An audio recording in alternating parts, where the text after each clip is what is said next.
We are ready to go. Okay.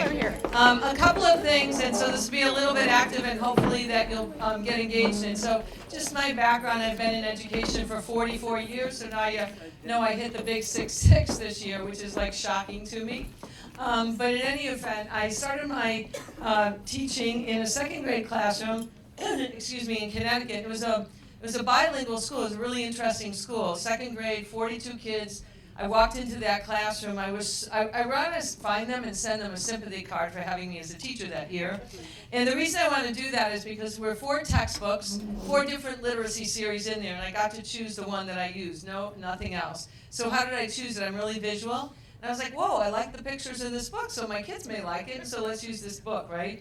And my whole goal that year was just to get kids to have fun and just to like me and like learning and all those things we like to do. So think of how far it's come since that particular point in time in terms of what we know about instructional strategies, brain development, et cetera, et cetera. And I was a first-generation college kid, grew up in tenement housing.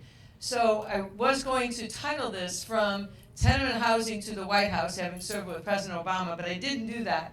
But I want to say that because it's really critical when we share things with people. I've never had a very traditional trajectory in my career. Every job I had, I thought I was going to stay there. I love being a teacher. I love being a principal. And when I'm thinking about reflecting on all of our networking that we're doing over the last several days, and if you recall, I was the person who said, I believe firmly in reaching back in order to move forward. That's exactly what propelled me through my whole career. Somebody said to me, oh, you'd be a great language arts specialist. Somebody said to me, you'd be great working in central office. Somebody said you'd be a great principal. So every job I've had came as a result of somebody who saw something in me and perhaps even believed in me more than I actually believed in myself at the time. And so I had a lot of instances, including getting a call to be considered as the Assistant Secretary of Education for Ronnie Duncan. And I was standing at the counter, I remember this clearly one day, and I had a napkin in front of me because he called me to tell me that they needed a new assistant secretary. And so I'm starting to jot down people that I should give, names to give. And then at the end he says, so would you consider being one of the 5 candidates to get over to the White House? And I was like me? And I can't believe I did this, but it was a Thursday. And I said, well, can I get back to you on that? Are you a And I got off the phone, right? My husband said, look, what was that about? And I said, oh, Artie called. And I had known Artie from when I was in Ohio. And I said, I think he asked me to be considered as the assistant secretary. And he said, well, didn't you just say you'd get back to him on Monday? He's like, this is the most ridiculous thing I've ever heard of in my life. So I called him right back, and I was like, God, I can't believe I said that. And sort of the rest is history, and I have a long story of working there and long story of going through Senate confirmation process, which is a whole thing in of itself. But I'm starting with this slide because I want every one of us to feel gratitude for the jobs we have, for the trajectory we've had, and for the people who have reached back to us. That's so vital, and I think it's vital to always say that every day to all of our staff. Thank you for doing this. And one thing I would tell you is that the power of handwritten notes is absolutely amazing. So one of the things I would suggest to you to make a commitment to going into the new school year is if you've been through a school or you see a teacher doing something exceptional, or an administrative assistant, whomever, is to write that note of gratitude. Because it's much more difficult these days to write it longhand and a little note than opposed to sending an email. And I can't tell you how many times I've gone to hundreds and hundreds, probably thousands of schools across the country, where people will always have those handwritten notes stuck somewhere. So just that, so gratitude. So I love this quote because it says a lot. I'm no longer accepting the things I cannot change. I'm changing the things I cannot accept. So I'm hoping as you reflect on all of your learnings this week or the last couple of days, that you go back with a renewed sense of, what is the one thing that just bothers the heck out of me? And I'm going to change that. I'm going to work on that. And it ties into so many things that we heard. Because when women, this is what I found over a lot of years of working, women will traditionally compromise themselves beyond what they ought to. So you need to know your line. Where's the line in the sand for you? What line will you not step over? And sometimes that is, in hearing even about negotiations, sometimes it says, you know what, this isn't the right place for me. So you have to know that. But if you're driving back, or well, don't write when you're driving, obviously, but if you're flying back, just do a personal note to yourself. It could be as simple as, I'm going to change the attendance policy at the high school and how kids are graded, to I'm going to change X, something really large. I'm going to make a difference this way, because we carry that all the time. Those are like the thorny parts of life, right? So I love this diagram. I'm hoping you recognize now. When you go to ed policy, I always say principal school and superintendent school, they teach you about the left-hand side. Just go through these sequential steps. You'll be a great leader. Follow these 10 rules. You're going to be a great leader. And then you get on the job and you're like, holy moly. I either failed, I need a remedial leadership class, but this is what it ends up looking like on the right side. Particularly when you become a superintendent, like one day you're talking about, kids and their tiny toilets that are needed in their bathrooms, and then a half an hour later you're going up to the high school and you're talking about whether or not you want an AP BC calculus class. And then you try to explain your job every single day to people, right? So we're going to do something just like me. So as soon as you see something on the screen that you can relate to and it truly describes you, you are going to jump up, and Marilyn, this will include you. Where's Marilyn sitting? Okay? Jump up. You're going to jump up and you're going to scream just like me, and I want you to see everybody else who feels like you as well. So we got it? Just like me? Okay, let's practice one time. I'm at the best spot in the country with the best grouping of people. Go! Just like me. All righty, got it. I'm a leader. Just like me. I drive a sports car. Just like me. All righty. I believe in women leadership. Just like me. I love fast food. Just like me. Yeah, good for you. I love the outdoors. Just like me. I'm committed to excellence. Just like me. I'm strong and courageous. Just like me. Right? There you go. Think about all of the folks you saw. It's a fun activity to do, especially if you throw some things out there, like, I don't want to get like kind of racy or something, but maybe like, I'm thinking of this man I saw the other day. I didn't do that. But the reality is that we have more in common than not. And the importance of gatherings like this is to connect with people and to network with them, and then to realize, I met somebody who has a school district of, 2 kids, but I'm in a school district of 2 million kids. What could we possibly have in common? Every day when you wake up, you feel empowered to do the same thing as a person walking in that school district with 2 kids, because you care about kids. So don't dismiss this whole notion of having just this absolutely phenomenal network of people. And last night somebody was saying, or we were getting off the boat, and somebody said, gosh, I feel so closer to people in the last 2 days than I felt with a whole cadre of people. And I will tell you that leadership is actually a pretty lonely place, many times. If you are a great superintendent, you're not going to your principals and telling them all about the bad stuff going on with the board. I know none of you have bad stuff going on with the board, but you don't share, because you just shelter them from that. So who do you go to just sometimes say, am I the wacko here, or is it everybody else? And sometimes you want somebody to say, you know what, there are a whole bunch of clown cars out there. They're all circling you at the moment. You just need to find that person. And I know Jesse mentioned that, like, on that very first day. I'm going to whip through a couple of top 5 things to reflect on, and top lessons that I've learned along the way. I have a list of 10, but I drafted them down to 5. Do the one thing you'd wonder the most about if you don't do it. If anybody ever calls me and says, I may leave this position because I have this job offer, or a search firm came to me and I asked about, they wanted me to take this position, what should I do? My number 1 is always, go after the thing you'd wonder the most about if you don't take it. It's a lot of risk there, but I swear that people go through midlife crises because they didn't do this.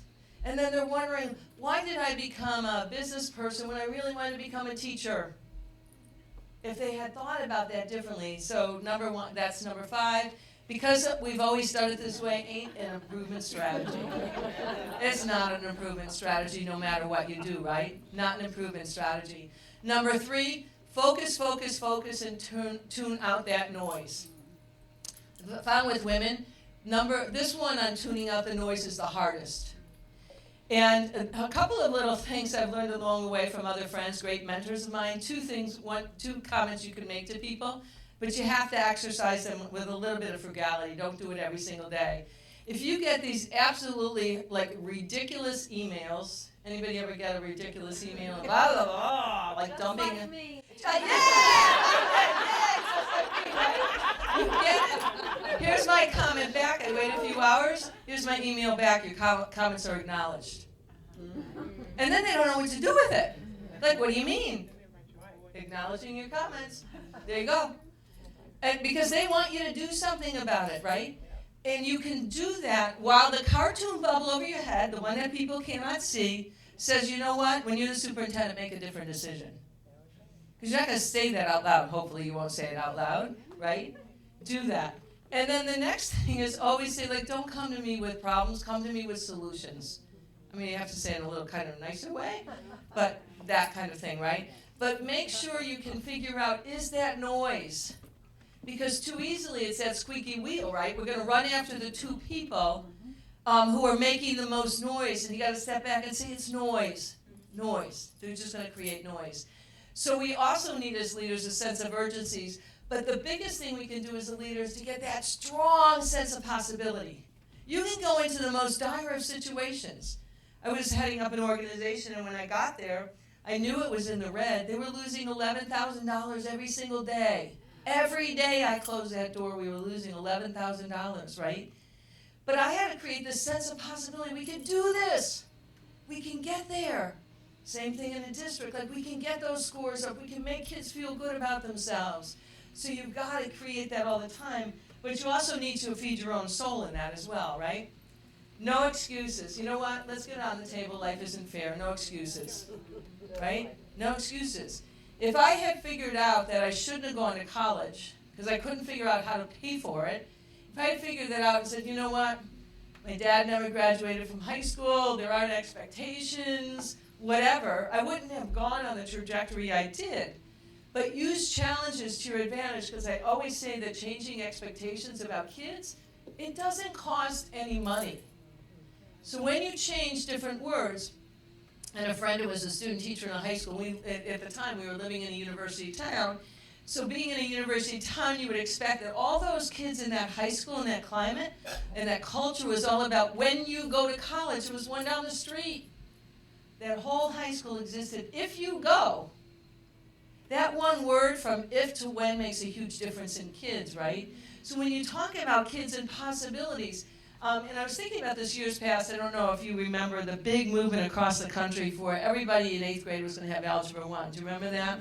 Big movement. And the big problem with that was that this was this cookie cutter approach.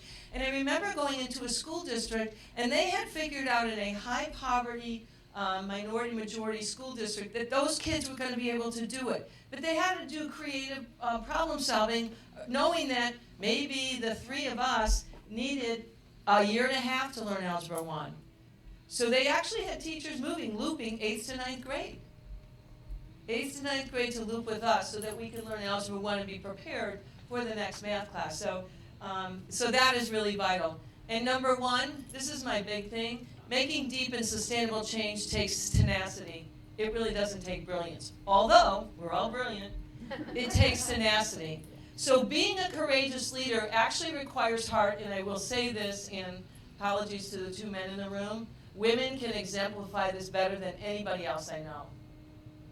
So let me say this, and maybe we could do, because of your example, let's do this. Just like me. I've been called the B word. Whoa, too much of a majority there. I've been called snarky. Right? I'm too emotional. Right? But I'm strong and I'm going to beat them all. I hope everybody stood up for that, right? Because that's the thing. And the thing is that men will tend, even if when you look at research, to be much more cerebral about leadership than women are. But actually, to me, the future of our country and the future of our kids rests in our hearts. You can intellectualize you want all the time. But kids do not want, they don't care if you're a Republican or a Democrat. I found that out soon going up to working in DC. They don't care about that. What they care about is you're going to make the best decision possible at that moment in time for them.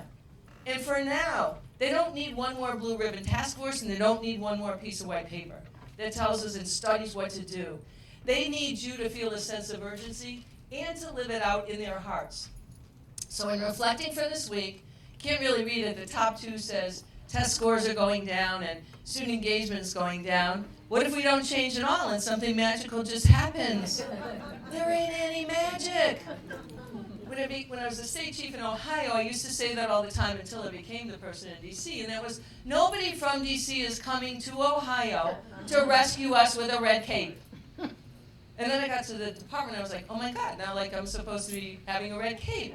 So many of your solutions are just really internal.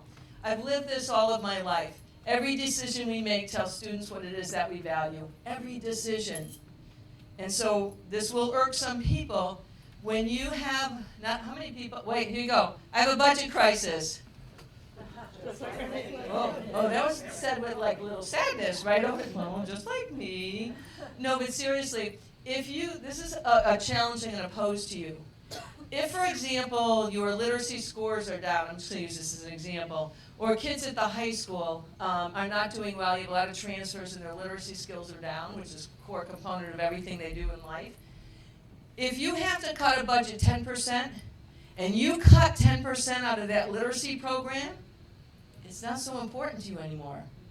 So this cross-cutting thing, that's what takes courage. And let me tell you one thing I've learned.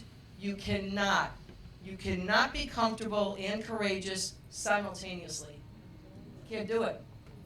You can't be comfortable and courageous simultaneously. So you have to take a stand, and I'm not saying to rappel off the roof of the school building every single day and be courageous, but you need to know where your line is in the center, as I mentioned, when you won't cross over that line, and then even more importantly, you need to know those decisions you make tell kids what it is that you value. You cut arts out of a program, arts are not that important, right? Now, it doesn't mean you take the arts program over transportation. If kids say, well, you bought a bus, what about that? Well, that may be because you're concerned about their safety, so just one other thing. If you think you're too small to have an impact, try going to bed with a mosquito. I said that simple. One thing can make a difference. You may feel really small like that mosquito, or I should say, so when you're thinking going to bed, this will take a few seconds for it to roll back. You got it? Mm-hmm. What crap was that today? The ark's going off in the distance and the two dinosaurs are left on the island, right? Sometimes you have to keep up with the demands, and sometimes that's really, really hard. So as we close out now, this is a little girl I met in New Mexico. I love this picture. We were reading to her that day. You know what? Keep a picture of your kid in your mind every single day. Because this kid is counting on us, even though we don't know her. And I always say, find your Kai. So Kai was a real kid to me. I was a middle school teacher, and Kai was an angry kid in 6th grade, totally angry. And she was walking down the hallway one day, and she got called to the office, and it was one more fight Kai got into. And so I helped her, went down to the office. I was bringing her back to her locker because she was going to be let go from that school and put into another situation, right? And as Kai was walking down the hallway and I was trying to figure out what had happened, what was the fight about, I did the worst thing possible. The worst comment came out of my mouth, which was, you know what, Kai? That doesn't matter. Because I saw it through the mind of a then 40-year-old. And then Kai shoved me up against the locker and she thrust her hip out at me and she said, it do matter. And it did matter to Kai. And so all these years later, I keep thinking about Kai and I think, oh my gosh, like I absolutely did meet her needs. Every one of us is a Kai. So you got to carry your Kai with you. Okay? So as we end this, and we're going to have one more activity to jump up and do. My wish for you as you continue our important work is be extraordinary. Just be extraordinary.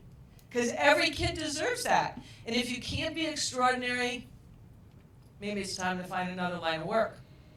but we as women have to be extraordinary all the time.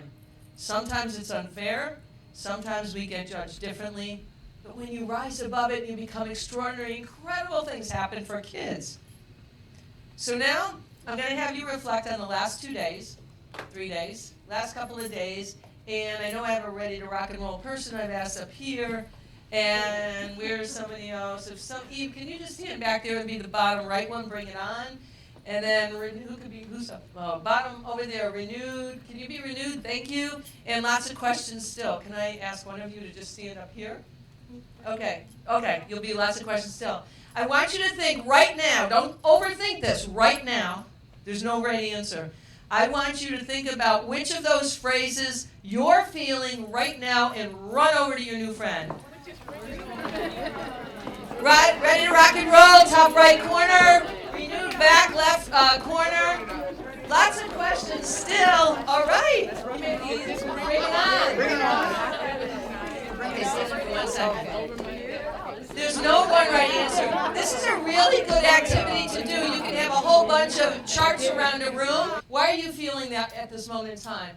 Ready to rock and roll group, 1 or 2 or 3 of you talk among yourselves. You can talk to you can go join a group. The renewed group, somebody 2 or 3 people explain why you're feeling renewed, and then bring it on. I know. Okay, next activity, you can either stay in your same group or not. And I want you to find somebody, well, most of us didn't know one another. We came here the other day, but we'll have to separate out the Illinois people. So what I want you to do is, I want to know if you're ready to rock and roll now, leaving this. So stand up, high five 4 people, and shout out loud, ready to go! Ready to go! High five somebody, ready to go! Ready to go!